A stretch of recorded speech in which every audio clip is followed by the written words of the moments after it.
Good evening. My name is Jason Wallace. I'm the pastor of Christ Presbyterian Church here in the Salt Lake Valley, and we welcome you to another installment of The Ancient Paths. We are very privileged to have with us Alma Allred again. We're going to be discussing some things in a few moments, but before we move on to that, I'd like to tell you that we're going to have a number of other guests in coming weeks. Next week, we're going to have Sandra Tanner back with us to discuss a number of things that have been in the news of late. And also, the following week, we're going to have Laura Stellman. She is the executive presbyter of the Presbytery of Utah, of the Mainline Presbyterian Church USA.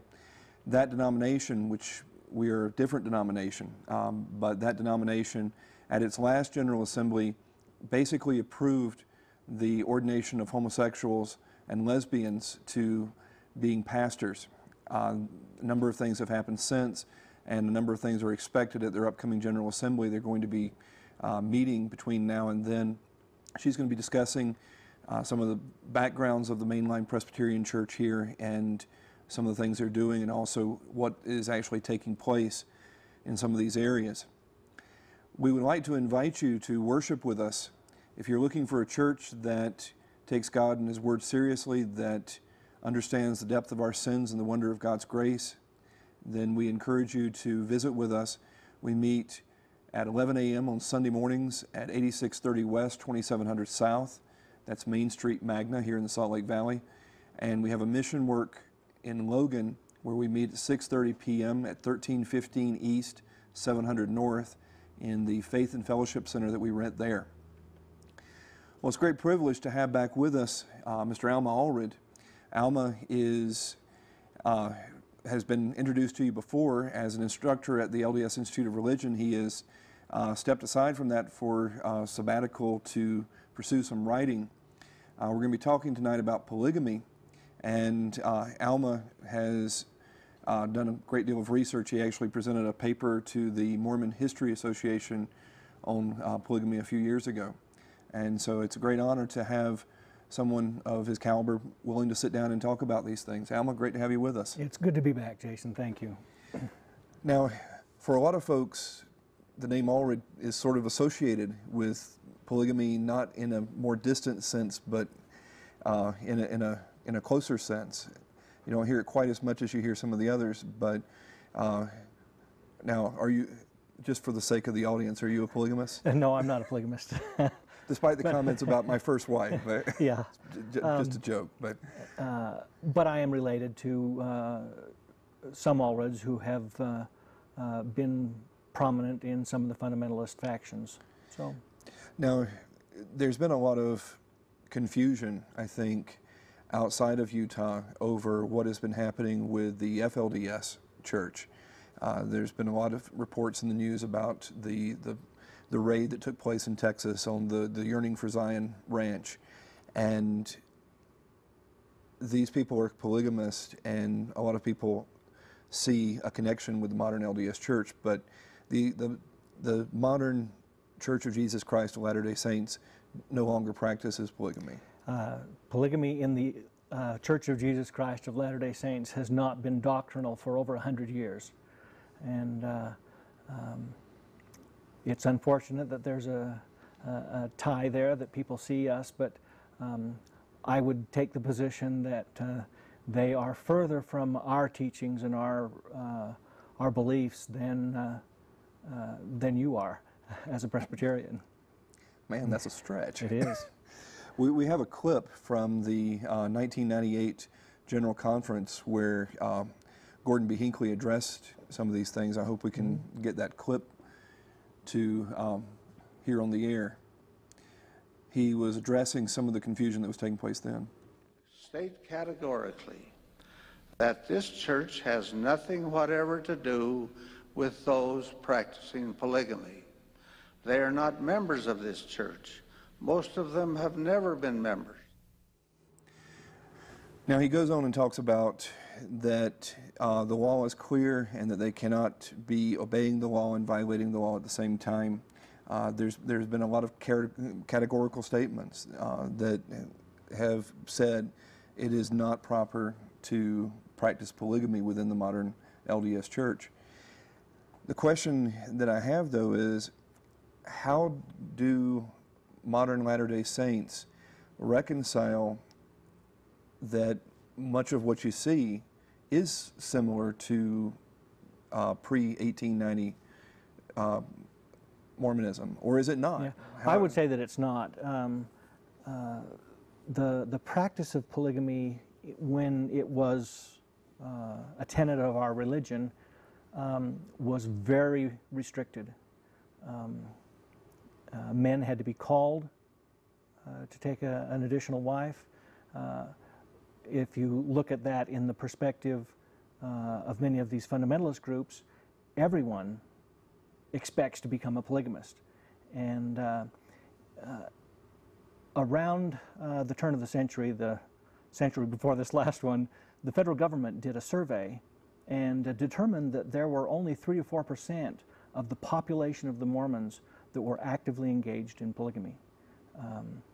But that's not the case that you'll find in these polygamous groups. I mean, they're basically polygamy groups. I had one write to me, I'd say within a month, who told me that the gospel is polygamy. And you would never find Brigham Young or Joseph Smith or any of their successors claim that the gospel is polygamy. It's just, it's so foreign to what we actually believe. Well, now let's go back to the very beginning, because the last several weeks we've actually talked about that there are things that I think that we are in agreement on. We have radical disagreements in terms of the nature of God, the nature of the gospel, and fundamental disagreements, so that we would both say the other is just wrong. Your scriptures say Presbyterianism is not true. We don't go off in a corner and whine and cry about it. And I don't apologize for that. And you don't go off in a corner and whine and cry when we say you're wrong. Right. But I think that one of the things that a lot of people don't understand, and this is the reason we did a series on this several months ago, is that we're coming from a Reformation standpoint, that the church has not vanished. The gates of hell have not prevailed against Christ's church. There has been apostasy, there have been driftings away, things like this. But just as during the time of Elijah, God reserved 7,000 men to himself that hadn't bowed the knee to Baal, so there's been this preservation. So we're looking for a reformation, whereas Joseph Smith was looking for a restoration and was looking much more to an Old Testament vision, it seems, to an outsider than we are. We believe we have a temple. It's the church. We're living stones in that temple. We have a priesthood, but it's a different kind of priesthood. We have the fulfillment of all the prophets in Jesus. But Smith wanted to go back to literal temples made with hands, continuing office of prophet, continuing priesthood. And one of the things from the Old Testament that he seems to want to bring into this is polygamy. Now, from an outsider's standpoint, with all this preface, when you read the Book of Mormon, you've got in Jacob chapter 2 what seems to be a denunciation of polygamy, but then by 1833 you see Joseph Smith being married to, what is it? My mind is gone. Fanny Alger. Fanny Alger. I appreciate it. One of the wonders of live TV is your senility shows through. But how did polygamy get started in the LDS Church? Well, I think it depends on who you ask. My perspective is going to be very different than yours. For example, I don't believe that Joseph Smith was trying to implement polygamy. But I think that God gave him a command. I don't see that, and for example, if you go back to the Book of Mormon, it isn't a categorical denunciation of polygamy. It is an explanation that those people were not allowed to have plural wives. And at the end of that discussion, where the prophet Jacob is speaking about it, he says, in the Word of God, thus saith the Lord, if I will raise up seed unto me, then I will command my people. Otherwise, they will hearken unto these commands. And those commands are no concubines and monogamy. In fact, throughout the history, what we would say the history of the Church of God, anciently, the time of Christ, and today, the rule is always monogamy, and that polygamy is an exception. And we believe that God commanded an exception for a period of time, and that began sometime early in the 1830s. Now, there is the practice that seems to start. Would you agree in 1833 that Fanny Allred is actually married to Smith at that point? I think historically that's a pretty good assumption. So then there seems to be somewhat of a gap, doesn't there, up until is it Nauvoo? Maybe about 10 years, yeah, until 1843. And there was potential. There's possibly one more kind of stuck in the middle there, about 1837, 38. I think some people have speculated. I wouldn't go along with that speculation. I don't think there's any any real evidence for that. I think that there was a pause that Joseph Smith did not perform or countenance plural marriage before 1843. Okay, so then you get to Nauvoo, and that's where it seems to really take off, and you have that being sort of what led up to him being put in the Carthage jail in the first place, right? Because of the Nauvoo expositor. Well, but the Nauvoo expositor, I think, will get quite far afield on that. I don't believe that his arrest and incarceration in Carthage jail was related, except maybe obliquely, to polygamy. People weren't concerned about that. There is, I think, the Nauvoo expositor, there's more denunciation of Joseph Smith for trying to install a religious government than there is to plural marriage. Plural marriage is kind of on the outskirts of that discussion. But in the first issue, wasn't it revealed that he was practicing polygamy secretly, or?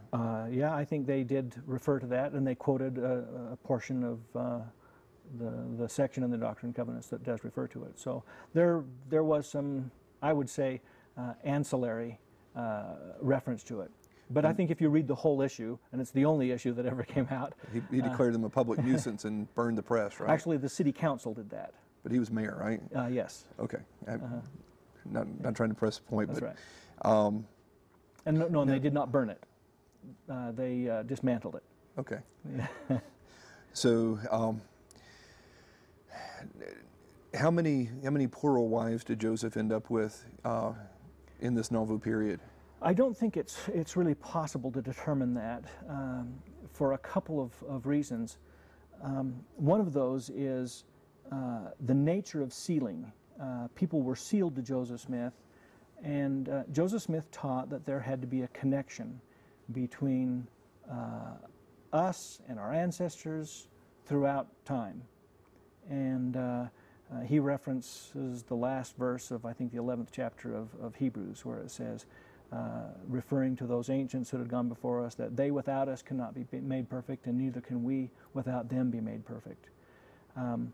And so Joseph Smith taught that there was a principle involved, which we refer to as sealing, that husbands and wives need to be sealed to each other, children need to be sealed to their parents, and vice versa, as wherever possible. Many people were sealed to Joseph Smith, either as children or as spouses. Now, whether a woman was sealed to him as his wife or his child cannot really be determined, I don't believe. Well, now, the actual sealing, at least for eternity, was a matter of church record, though, right? Yes, it was. But the figure a sealing would not necessarily imply or mean a marriage. So when I say, how many wives did he have, how many was he sealed to, and how many wives did he have, very likely are two different answers. The number of 30, is that sealed for eternity, that we're done in that? So you had two already, and then roughly 28 during the Nauvoo period? Yeah, perhaps. But whether they were wives in fact is open for discovery. Now, there's been a lot of talk about the marriage of Sarah Ann Whitney during this time period, that she was sealed to Joseph, but then married to a man named Kingsbury. Mm-hmm. I Joseph believe. Kingsbury. Actually, well, no, I'm not sure you have that right. But go ahead. Go ahead and finish this. But at the same time that this was going on, there were some actual public denials of this, correct? I mean, you had in the Times and Seasons a proclamation that a man named Hiram Brown had been excommunicated for preaching polygamy. And he had been. And, but Smith was denying that they were practicing polygamy at this time, right? Mm-hmm. But they actually were practicing polygamy. Yep. And that, I don't want to jump too far ahead, but was it Orson Pratt was in England and was denying polygamy up until what, about 1851? No, actually, I think he was Orson Pratt. I think he was denying it before he learned about it, but I don't believe he was denying it after he learned about it. But there were some issues of the millennial, was it Harbinger, that were published in England? Maybe you're thinking of the Millennial Star. Millennial Star, Yeah. excuse me. Millennial Harbinger was, I think, Alexander Campbell's. Right. I associate those two easily. I'm sorry. That's all right. No problem. Alexander Campbell is another disgruntled Presbyterian. Oh, really? Okay. Smith's mother was Presbyterian. He Yeah. was never a Presbyterian, but he didn't like Presbyterianism that much. And but Thomas and Alexander were actually Presbyterians, and I think, what is it, about 3,500 of the early LDS actually started off as Campbellites. Campbellites, yes. So, sorry for the confusion. No, that's all right. No problem. But anyway, but there was a public denial up until what, about 1852? I would say that's also under question. I mean, I've read several statements by Brigham Young before 1852. Now, the church announced it as a policy, as a practice of the church in 1852. But before that time, Brigham Young openly said, if people ask me, I tell them, yes, I have more than one wife. So I think there's some gray area in there. I also think that until it became announced as a church policy, that anyone who said Mormons are practicing polygamy as a church was probably incorrect, because most of the people didn't know about it. When was Doctrine and Covenants 132 actually canonized? I would imagine it was canonized at the point when they announced it in 1852. I'd have to look to make sure, but there wasn't an edition of the Doctrine and Covenants until several years later, when they included several more sections that had not been included. So theoretically, I'd say it became canon in 1852 when it was announced to the church and voted upon. Now, Emma Smith actually later on claimed that there had never been such a revelation, and that Smith had never practiced polygamy, Yeah. right? Actually, she claimed, we have the report from her son that that's what she claimed. You're hard-pressed to find any official statement that she came out and specifically said so. Well, there was a statement she made, I can't remember the publication, but as part of the starting of the FLD, I mean, or the RLDS, excuse me. Get your letters correct here. Y'all need to invent a term like we have. We call ourselves the split peas. Oh, okay. You have the Presbyterian Church in America, the Orthodox Presbyterian the Church, the Reformed Presbyterian Church North America. We're all in fellowship with each other, though. Have some slight differences, but anyway, in the founding of the RLDS, she issued a statement that she actually, at least her name was appended to it, saying that never did he practice polygamy. I hope I'm characterizing it properly, but do the RLDS still insist that he didn't practice polygamy, or are they pretty much? I think there's kind of been a mellowing in the RLDS church, now known as the Community of Christ.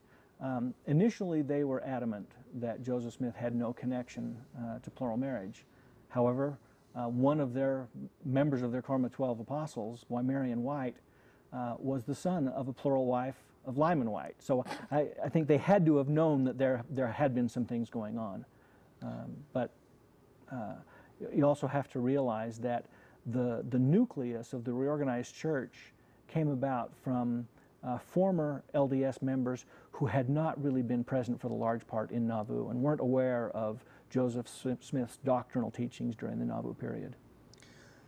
So Smith dies. Well, before we move on to Brigham Young,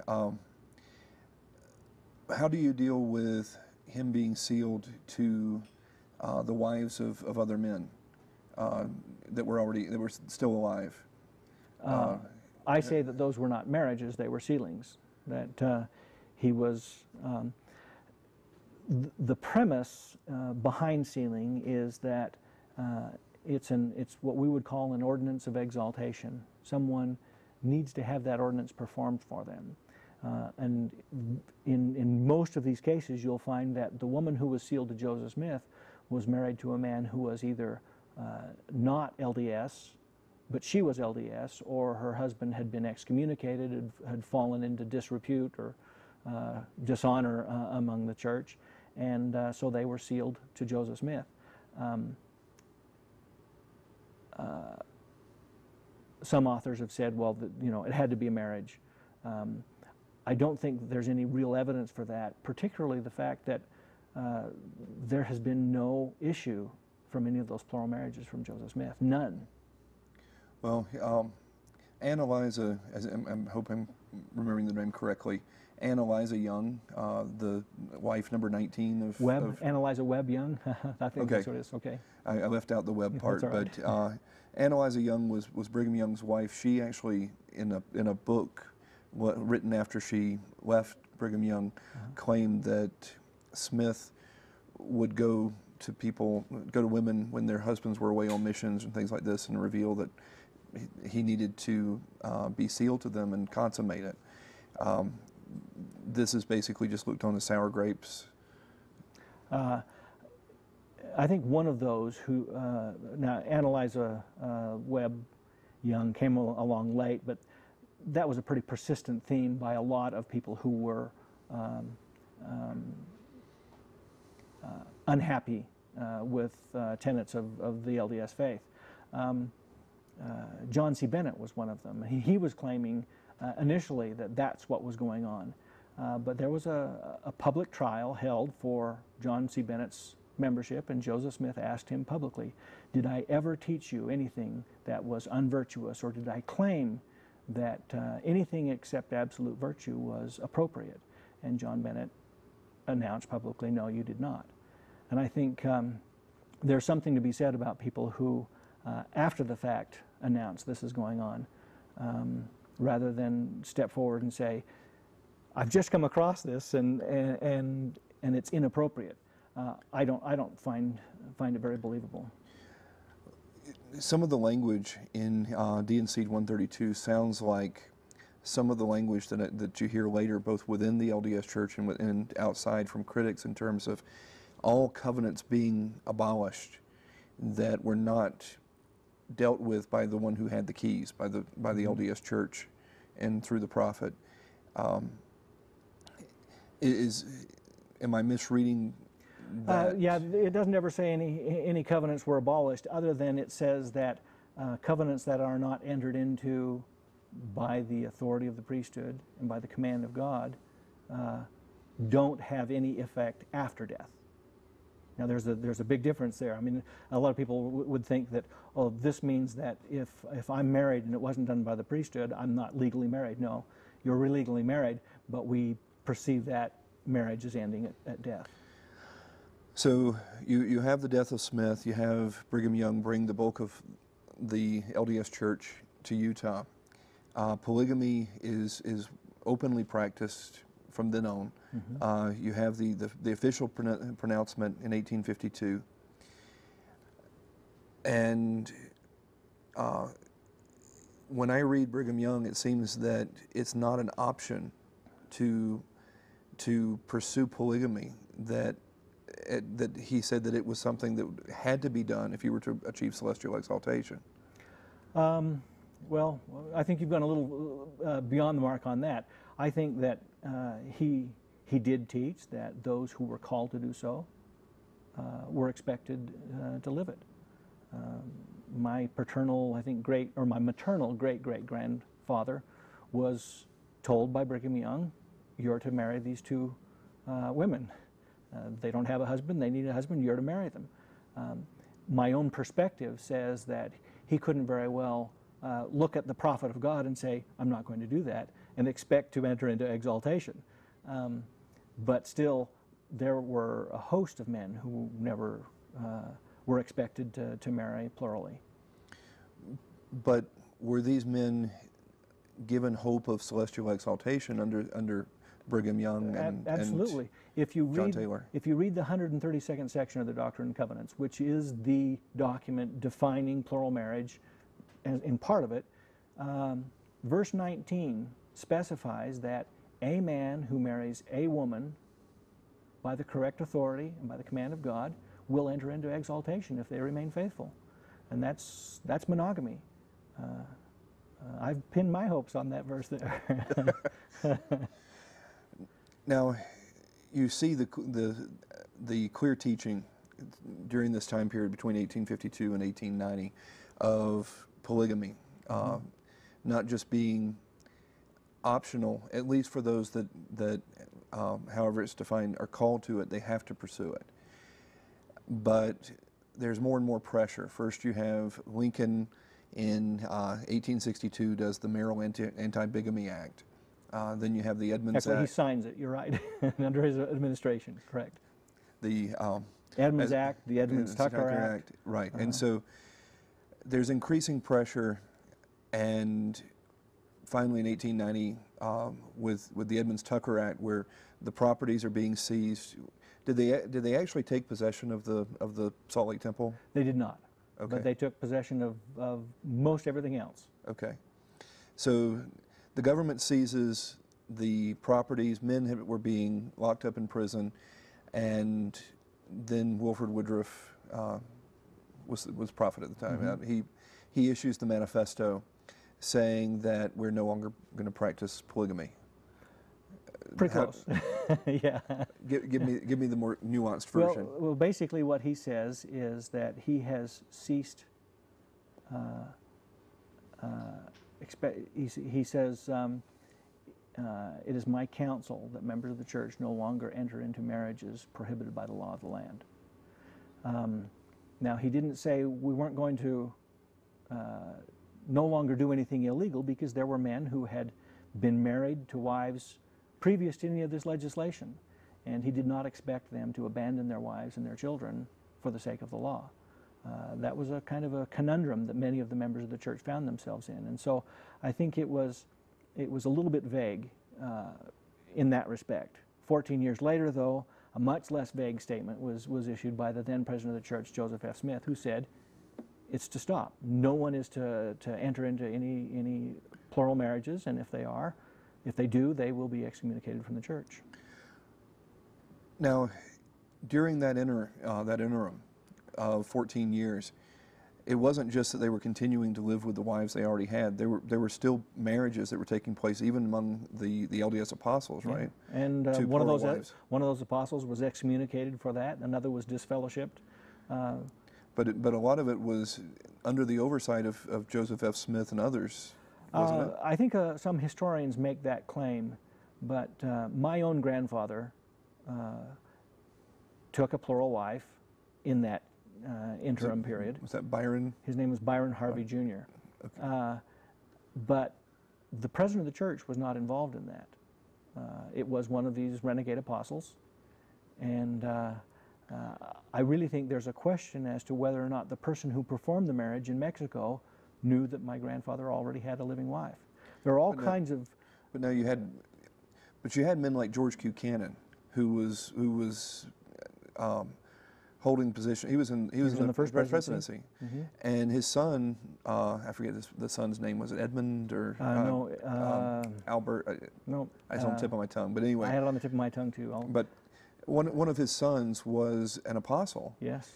and had passed away, and his brother testified before Congress that George Buchanan, member of the first presidency, had told him that it was actually somewhat fortunate that his brother had passed away and wouldn't have to reveal that he had married a plural wife after the manifesto. Yeah. In fact, that was a significant portion of the Reed-Smoot hearings in Washington, D.C.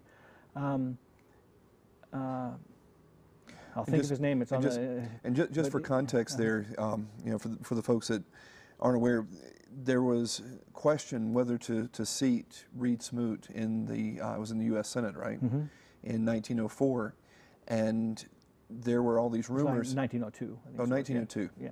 Because the hearings went on for almost 4 years. So right.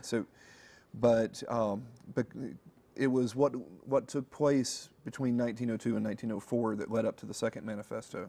With Joseph F. Smith was president then. You've got rumors coming out of Utah from Protestants and others that despite the manifesto in 1890, there are people living in open polygamy. There are new wives being taken. They're sending people off to Canada, to Mexico, to other places to be married.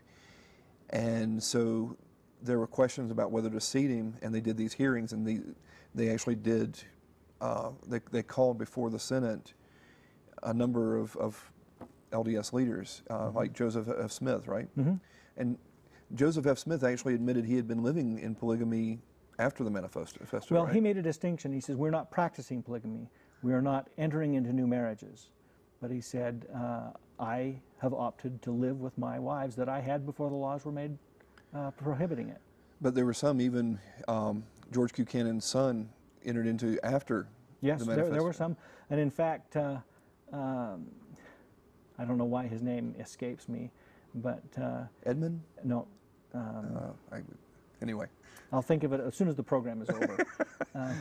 But he, within a couple of weeks, he developed an infection and died, and told his first wife that he felt that the judgments of God were upon him because he had taken a wife in opposition to the council of the church. So, in the D&C 132, it says this is an everlasting covenant, right? And you have men like Joseph Smith, Brigham Young, saying we will never give this up. John Taylor especially. You have Wilford Woodruff insisting it would never be given up, but when the pressure comes, when people are being locked up, properties being seized, then he says that Jesus comes to him and tells him to relent, right? No, actually, he doesn't say any much that. He doesn't say that Jesus came to him. He says basically that he was shown in vision what would happen to the church if he did not stop it. But it's my position that there was a purpose for plural marriage in the church, and that by 1890 that purpose had passed. And when you mention it's an everlasting covenant, I believe that for example, I mentioned my great-great-grandfather. He had 3 wives. I believe that even though the church suspended the practice of plural marriage, that those marriages that he had are still in effect, and that Joseph F. Smith's marriages were in effect. If you'll read Genesis, you'll see that God gave an everlasting covenant to Abraham that is no longer effective for Christians today, and that is the covenant of circumcision. We'll do covenant theology sometime. Okay. I'll argue that point with you. But in terms of the church after 1904, when Joseph F. Smith puts a total halt to it, there are people who are convinced that this is a sellout, and they splinter, and that's where you end up getting the FLDS and these other groups, right? I mean, yeah, except most of them waited for at least 20 years before they splintered. So they were continuing to practice polygamy, but they were keeping it secret from the leadership. And you still have people that do that from time to time, at least until they're found out and put out of the church, right? Occasionally, But when I read some of the more modern authors like Bruce McConkie. McConkie actually seems in Mormon doctrine to look forward to the reinstitution of polygamy. I don't hear that when I hear from Hinckley and some of the other guys. I mean, it's almost like it's over, it's done with, never again. And is there, am I misreading, or is there sort of a tension there? I think you may find different perspectives among leaders of the church. I think Bruce R. McConkie expected it to return perhaps in the millennium. I don't know. My personal opinion, which is all I can give you at any time, is that I think that throughout history God has commanded or revoked as He saw fit, and that if He doesn't see fit to return it, it will not return.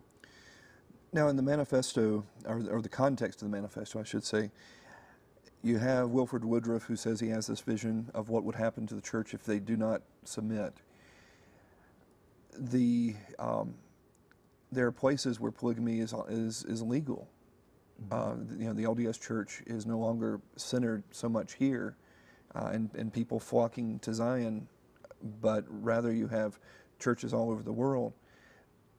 Why isn't there polygamy now in those places? Because in our church it has been stopped. In fact, a polygamist cannot be baptized. A man who has 4 wives in Africa is not eligible to be baptized into the church. But if the whole context was, this is what's going to happen to the church if this isn't put away, but it's a good thing. It wasn't just that the time was over for it, but this is good, you should be doing it, but bad things are going to happen if you continue it, so you don't have to, is what it sounds like. I don't follow you, I'm sorry.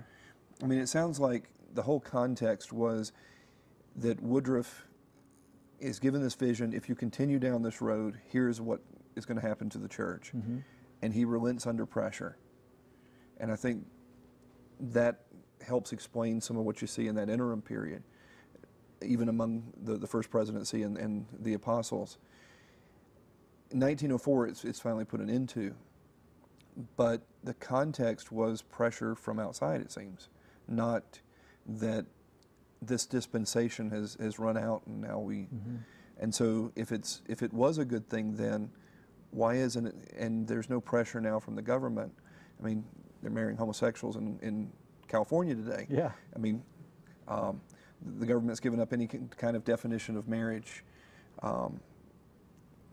that ties into anything historical. If polygamy becomes legal in the United States, and even in, you know, we have a state law against it, will it be re-examined? I don't think so, because Latter-day Saints perceive their doctrine as coming from above, and that, but there are 2 parts of that. Polygamy is prohibited in the LDS Church, not only by, we believe, God's command, but by the united voice of the church. The church met in conference and stopped it. Now, I've heard tales from polygamous descendants, and actually I've been introduced to people that are part of some of the different groups around. I'll sometimes hear nostalgic stories that I don't question everything in there in terms of how some of these things worked, but from a biblical standpoint, when you actually read the text, you know, yes, Abraham at least had concubines as well as Well, Sarah. Hagar was considered his wife. I mean, she yeah, said he was she's his called, wife. You have with Jacob, you have Rachel, Leah, Bilhah. You have, you know, 4 women there that are all having children for him. But despite the fact that polygamy was practiced in the same way that Abraham's half-sister is his wife, it's not something that comes across very well. I mean, Hagar's a disaster. Keturah, Abraham, you know, had the sons, besides, Medan, Midian, Dedan, and the rest of them. They're disasters. You look at the life of Jacob, and it's almost like his life has just been made miserable. You know, he comes in from the field, and here comes Rachel. Excuse me. Here comes Leah saying she's bought him for her son's mandrakes. Before that, you've got Rachel complaining to him, you know, give me a child or I die. Yeah. And it's like, woman, you know, have I been put in the place of God? And when Rachel dies, because of the tension between the wives, Reuben then goes and sleeps with her handmaid, so that his father will never come near, and that the affection he had for Rachel won't be shifted to her handmaid. And Leah and her handmaid are, you know, Leah's handmaid is still under her control. So, I mean, you see these bizarre things. David's polygamy comes across really badly. And so, you know, you go back to the very first polygamist, Lamech. Lamech is just kind of, he's oozing rebellion against God. He's the first polygamist. Polygamy doesn't come across real well. I mean, it comes across as an example of sinfulness. And I know that by the grace of God, you know, it's a miracle that monogamous marriages can be held together. But what do you see as the attraction? Well, I don't see it as an attraction. I mean, in fact, Brigham Young was pretty much on record as saying that he would never have entered into it had he not been commanded.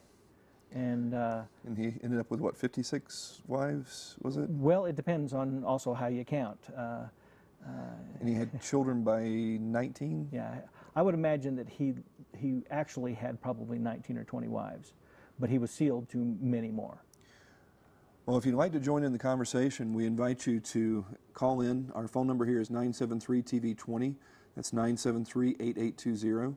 We're discussing polygamy, and it's a great privilege to have with us Alma Allred. I got a couple of phone calls that I think you might appreciate.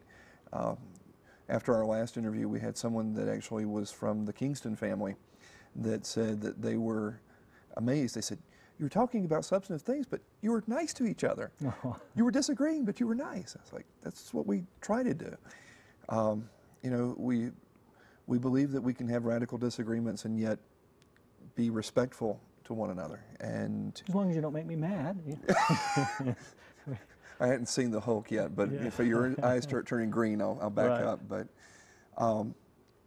we also had a lady that was a former LDS that turned dispensationalist that called up, and she said, I'm amazed at how much you know about Mormonism, but you know nothing about the Bible. So, and she was talking about you or me? Yeah, she's talking about me. She didn't like my take on things.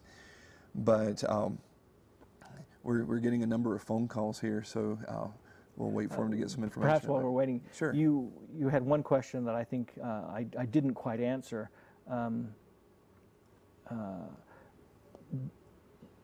That there have been disastrous consequences outlined in the Bible, no question about that. And I really don't want to put myself in a position to try to defend polygamy. I in fact, don't want to try to defend Joseph Smith's polygamy any more than I would try to defend Abraham's polygamy. I believe they were both prophets, and I think they both acted upon God's commands with regard to polygamy. Well, was it God's command to take Hagar? I mean, it was actually, he hearkened to the voice of his wife. Yes. And that's, but if you look at the account... It's the very same language of Adam hearkening to the voice of his wife Eve. Which is, but you also have to remember that we're not limited to the King James Bible, and our accounts are more broad than that, to say that God did have a hand in that. We have with us Galen from Salt Lake City. Galen, good to have you with us. Good to talk to you. This is for Brother Allred. Okay. Brother Allred, I'm a Latter-day Saint. Is there any official doctrine? It's the Lord Jesus Christ and God the Father. Are they married, and are they polygamous? And how about the Holy Spirit? Would you like to comment on that for me? Boy, that's wide open. Are there any official doctrines? Thank you for calling. You might have to remind me, but I have always understood official doctrine as being contained within our canonized Scripture. So if there's something in the canonized Scripture referring to the Father or the Son, I don't think I'm not aware of anything explicit that says that they are polygamists, but we do believe, I think it's pretty clear that we do believe that God is married, that there is also a mother in heaven. And as we've discussed before, I mean, do you think it's a fair characterization to say that as man is now, God once was, as God is now, may become? I think that's a fair characterization, but it's not, like he said, would you explain the LDS doctrine? It's not LDS doctrine. There's a lot of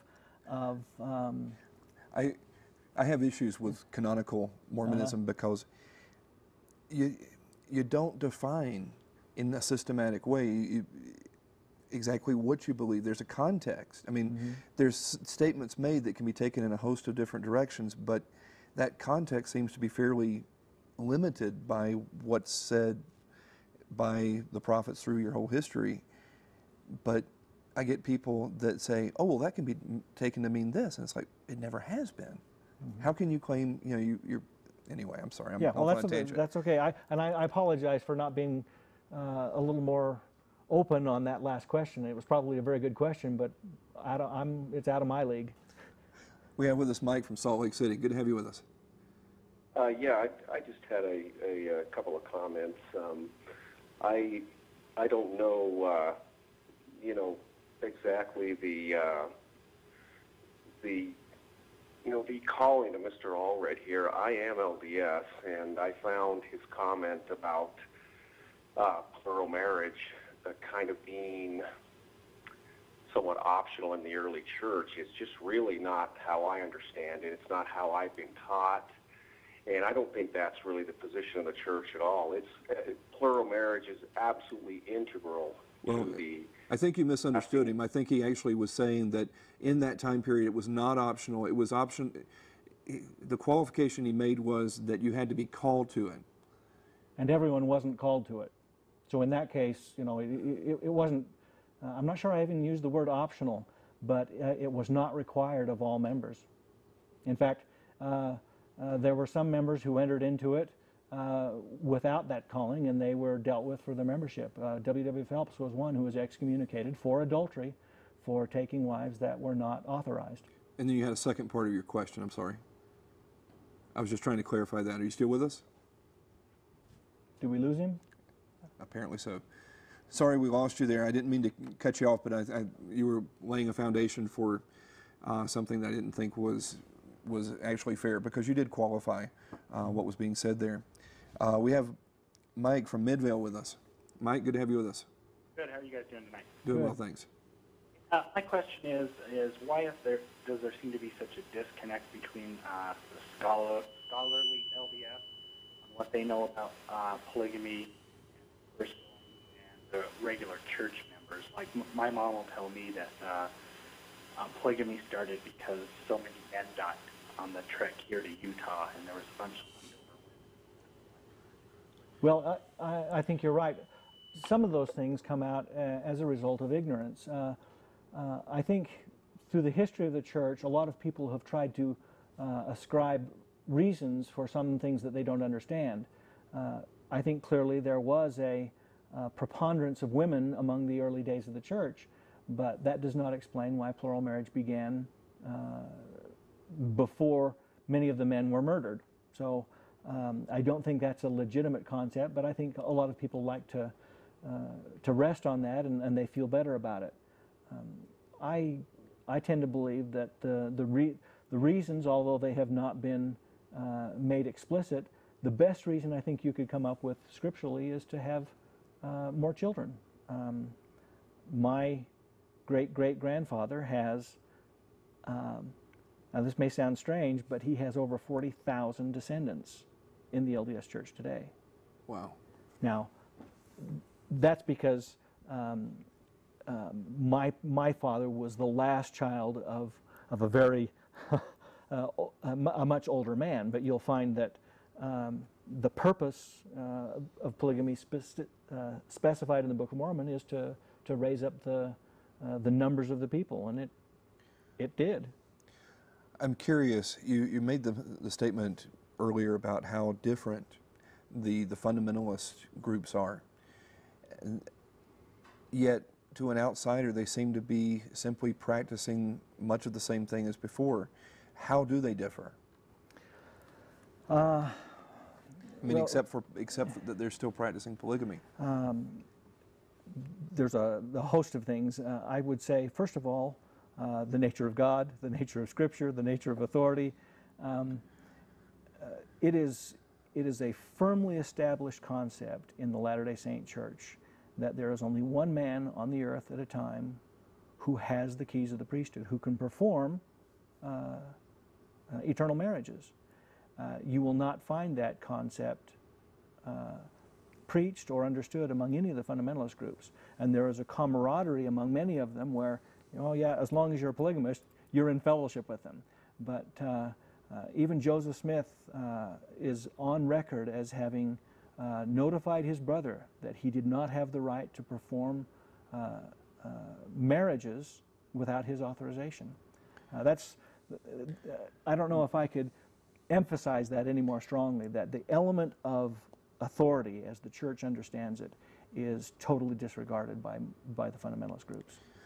But now, they point to the fact that you have men like John Taylor saying, we will never, ever stop polygamy. Mm-hmm. And they claim that Taylor, before he died, gave them the keys. Yeah. And to an outsider, I mean, obviously they're structural issues, but in terms of they're still doing what Taylor said would never stop. Yeah. And so what's the big difference? I mean, and you alluded to some things. I'm not clear on some of those differences. We only got about 4 minutes left. If you want to address that quickly, and we've got another phone call we'll try to squeeze in here. The big difference, I would suggest anybody who thinks that the story that is told by fundamentalists about John Taylor giving authority to other men should check into a book. It's available in your library. It's by Max Anderson, and it's called Polygamy, Fiction or Fact. And that pretty well demolishes any of the idea that that story holds any water. And speaking of water, Walter. We have with us Walter from Draper. Good to have you with us. We need to make it short because we're almost out of time. Walter? Okay, quickly, I understand that less than 3% of the church ever practiced polygamy. And yet, in 1949, as a young missionary in the mission home, they asked the missionaries how many of them were descendants of plural marriage. And of the 100 missionaries there, over 2/3 raised their hands to show you what the results of the plural marriage did to the church. Yeah, and that's what I was saying. It really grew like wildfire. Well, it depends on how you actually count it, right? Because, I mean, aren't there some people with signature books that have said that it was more like 20 to 30%? Well, and of actual marriages, or at least maybe the children coming out of it? That is a good question. As I take the 4% figure from the Smoot hearings. The federal government did a survey, and they concluded that it was 4%. And they were trying to find every possible source that they could. And so, although I'm not really big on federal government, I think that their estimate is better than people after the fact who haven't really demonstrated their figures. Now, this past weekend was 30th anniversary of the change to blacks being admitted into the priesthood, mm-hmm. which, once again, many people look back on as an eternal prohibition. The LDS Church has changed a great deal. You've gone from polygamy, you've gone from everything being communally owned. There was no private ownership of property. Well, in areas. I mean, that was never a church-wide circumstance. But in Utah, when they first came here. Even in Utah, Brigham Young never lived in a community that had communal property. I didn't think there was any private land ownership here, and that they actually fought homesteading. No, actually, there was private ownership. I mean, Brigham Young owned his home, and a lot of others. There were episodes of communal living, but I think rather than stop you, keep going, and we'll get to your main point. Anyway, we've got just about a minute and a half to finish up. We actually need to make it a little quicker than that. As a member of the LDS Church, how do you look on these changes? Favorably. Obviously. I mean, well, the thing is one of the tenets of our religion is that God reveals things to us based on the condition upon which we find ourselves. I do not believe that polygamy would work in today's society. I don't think it does for the FLDS people. I think it did work for between 1840 and 1890. I think you will find families that were happy and loving, and things worked out for them. Heber C. Kimball mentioned that every woman who wanted to be married was. And I think you'll find that a nice addition in a society. It's striking to an outsider, and I don't mean to leave it without, have to have you back on to be able to comment on this, but the Restoration looks an awful lot different than the Restoration did. But anyway, we've reached the end of our program, so want to invite you back next week. We're actually going to be discussing some of these same topics and some others as well with Sandra Tanner. She's been gracious enough to join us again. Always makes for a great interview, as do you. Really appreciate Alma being with us this evening and talking about these things. Till next time, invite you to join us next week and worship with us at 8630 West, 2700 South in Salt Lake or in Logan. Till next time, wish you God's blessings. Good night.